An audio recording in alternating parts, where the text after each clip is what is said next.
nasangkot po or nasali ang mga sundalo natin sa ginawang operasyon ng ICC investigators sa Pilipinas.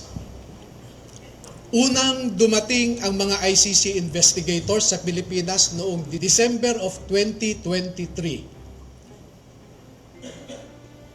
At bago mag-December 2023 ay inutusan sila na magpapalit ng peso to dollars.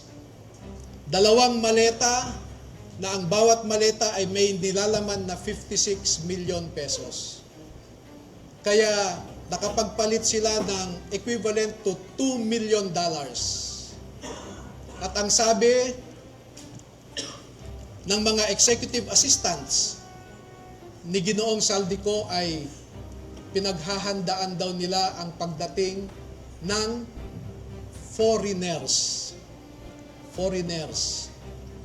At kalaunan ay nakilala ng mga ito na ang foreigners na binabanggit ay mga ICC investigators.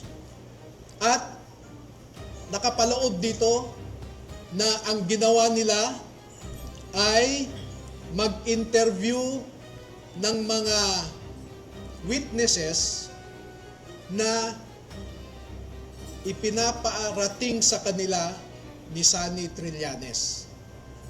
Wala silang ibang in-interview na mga witnesses, kundi ang mga tao lamang na pinapadala ni Sunny Trillanes.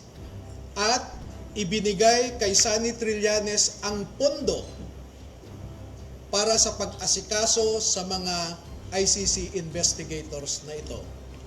Kaya naman po, lahat ng sasakyan na ginamit, lahat ng hotel accommodations ay sinagot ni Saldico at saka ni Sunny Trillanes. Napansin din po nila na lahat ng mga pag-interview ng ICC investigators ay sa mga pribadong lugar. Wala man lang government office. At makikita po ninyo ang madalas na pag-deliver nila ng mali-maleta at minsan mga paper bags naman na mga pera patungo sa mga nag-aalaga sa ICC investigators.